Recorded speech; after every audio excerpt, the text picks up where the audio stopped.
अंतिम प्रश्न, भगवान दिल्ली में जो चल रहा है उसके संबंध में कुछ कहें। एक छोटी कहानी कहूंगा।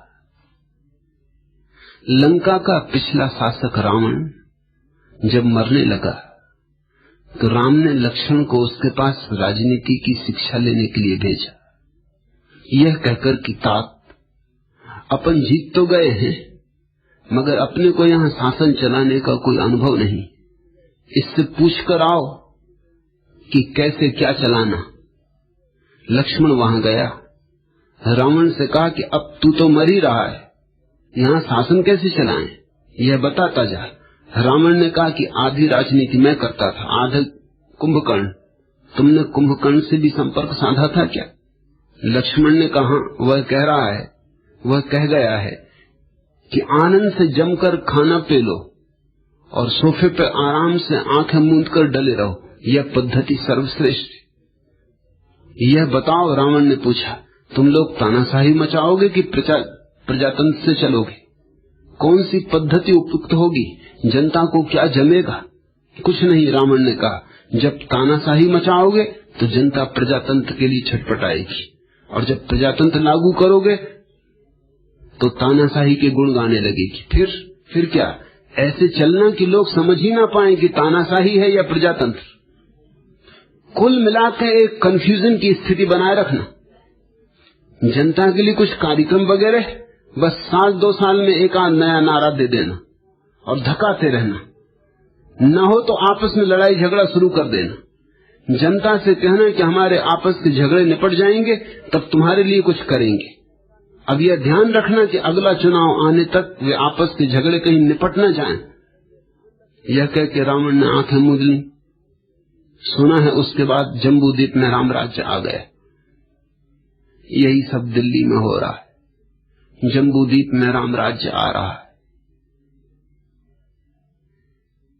सत्ता में पहुंचकर लोग कुछ करना नहीं चाहते, करने में खतरा है क्योंकि करने में भूलें हो सकती, जो करता है उससे भूलें हो सकती। इसलिए जो सत्ता में पहुंच जाते चालबाज राजनीतिक, वो बस टालम टूल करते रहते, कुछ करते नहीं, क्योंकि कुछ करेंगे तो कहीं भूल ना हो जाए, कोई नाराज ना हो जाए। कुछ करोगे तो कोई न कोई नाराज होगा, कुछ करोगे तो किसी के खिलाफ जाएगा, किसी के पक्ष में जाएगा, तुम सबको राजी न रख सकोगे। और राजनीतिक की चेष्टा होती सबको राजी रखने की। सबको राजी रखने का एक ही उपाय है, कुछ मत करो, बातें करो, बड़ी बड़ी बातें करो, जितनी बातें कर सकते हो करते रहो और समय टालो और समय को हटाओ और आगे के लिए स्थिर करो, अच्छे नारे देते रहो और लोगों को भरमाए रखो। और लोग भी अजीब है, देख देख के भी नहीं देख पाते, लोग बड़े अंधे हैं। राजनीतिक का कुल लक्ष्य इतना होता है कि वो कैसे सत्ता में पहुंच जाए। बस सत्ता में पहुंच के उसका लक्ष्य पूरा हो गया, उसकी मंजिल आ गई, अब उसको कुछ नहीं करना है। अब दूसरा लक्ष्य ये है कि कैसे सत्ता में बना रहे, कोई दूसरा हटा ना दे। पहले पहुंचने की चेष्टा में लगा रहता है, फिर जमने की चेष्टा में लगा रहता है, इसी में समय व्यतीत हो जाता है। करना तो कोई भी कुछ चाहता नहीं, करना तो खतरनाक है, जोखिम का काम है, और करने वाले को जनता कभी बर्दाश्त भी नहीं करती, क्योंकि कुछ भी करोगे तो जनता की धारणाओं के विपरीत जाता है। देश की आबादी बढ़ती, अगर कुछ करो आबादी रोकने के लिए, जनता नाराज होती, क्योंकि जनता की सदा से आदत रही कि जितने बच्चे पैदा करना हो करो, उसको अड़चन आ जाती। जनता को भ्रांति है कि बच्चे पैदा करने में ही कोई पौरुषत्व है। जनता को भ्रांति है कि अगर तुम्हारा संतति नियमन का कोई कार्यक्रम लागू तुम पे किया गया तो तुम्हारा पुरुषत्व छिन गया। जनता बड़ी अजीब है। मैं एक गांव में गया, वहां स्वामी करपात्री महाराज व्याख्यान दे रहे थे। जिस घर में मैं ठहरा था उसके सामने ही व्याख्यान चल रहा था, तो मजबूरी में मुझे सुनना पड़ा। पास ही वहां एक बांध बनने वाला था, आदिवासी इलाका। वो आदिवासियों को समझा रहे थे कि बांध मत बनने दो, क्योंकि उसमें से पानी जो निकलेगा वो बेकार पानी होगा, नपुंसक पानी। मैं भी थोड़ा चौंका कि पानी कैसा नपुंसक होता। सजग होकर सुनने लगा। वो समझा रहे थे कि उसमें से बिजली तो पहले निकाल ली जाएगी। जब पानी में से बिजली ही निकल गई तो बचा क्या। और जनता कह रही थी ये बात तो सच कि जब बिजली निकल गई तो बचा क्या, खाक। जनता बांध के विरोध में हो गई कि बांध नहीं बनना चाहिए, नहीं तो पानी सब नपुंसक हो जाएगा, फिर उससे क्या खेती बाड़ी होगी। उसकी असली चीज तो निकल ही गई। ऐसे ऐसे लोग हैं। जनता नासमझ है, अंधविश्वासी है, राजनीतिक चालबाज है, बेईमान है। राजनीतिक को एक ही बात ध्यान रखनी पड़ती कि चुनाव जल्दी फिर आते, उन्हीं लोगों से वोट लेनी पड़ेगी। उनको नाराज मत कर देना। उनको नाराज किया तो फिर मुश्किल में पड़ोगे। उनको खुश रखना तो राजनेता उनके मंदिर में जाता है, मस्जिद में भी जाता है, गुरुद्वारे में भी जाता है, शंकराचार्य को भी नमस्कार कराता है। मेला भरा हो तो मेले में हो आता है, रामलीला हो रही हो तो रामलीला में पहुंच जाता है, कुंभ में मौजूद हो जाता है। उसे जनता के अंधविश्वासों को समर्थन देना चाहिए। और मजा यह है कि जनता के अंधविश्वास टूटे तो ही जनता के जीवन का कुछ कल्याण हो सकता है। और ये बड़ी अड़चन की बात है। जनता ही नहीं टूटने देना चाहती अपने अंधविश्वासों को, जनता ही अपना हित और कल्याण नहीं होने देना चाहती। तो जनता को जो कुछ भी नहीं करते वो अच्छे लगते।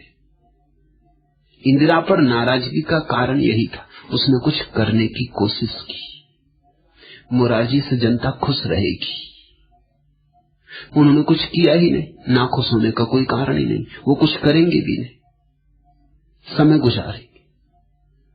और अभी भी उन्होंने जनता से कहा है कि हमारी लंबी उम्र के लिए प्रार्थना करो। इतना काफी नहीं महाराज, और सताओगे, अभी और लंबी उम्र चाहिए।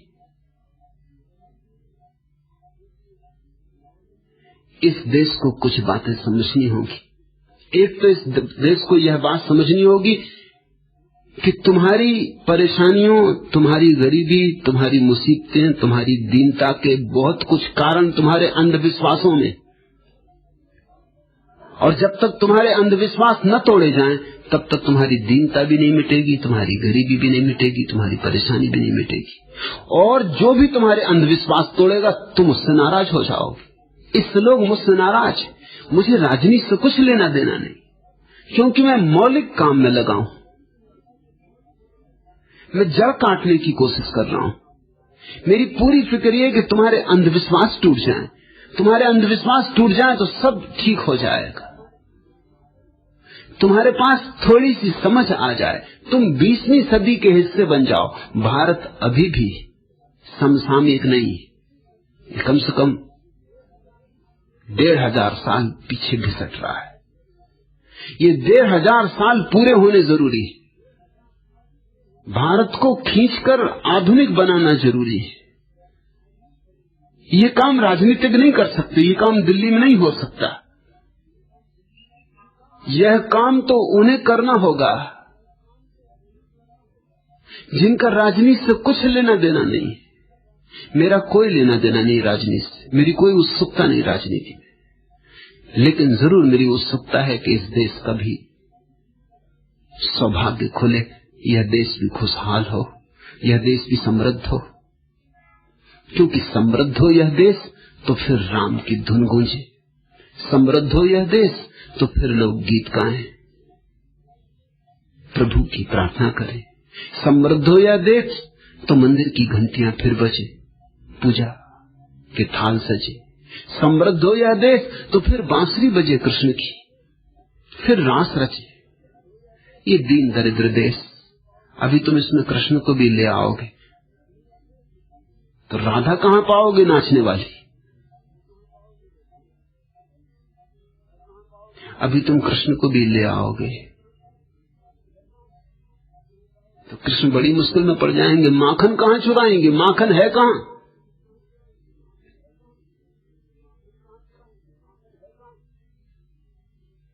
दूध दही की मटकियां कैसे तोड़ेंगे? दूध दही की कहां, पानी तक की मटकियां मुश्किल। नलों पे इतनी भीड़ है, और अगर एक आध गोपी की मटकी फोड़ दी जो नल से पानी भर के लौट रही थी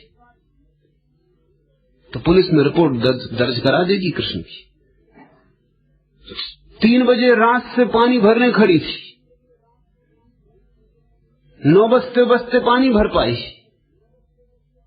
और इन सज्जन ने कंकड़ी मार दी।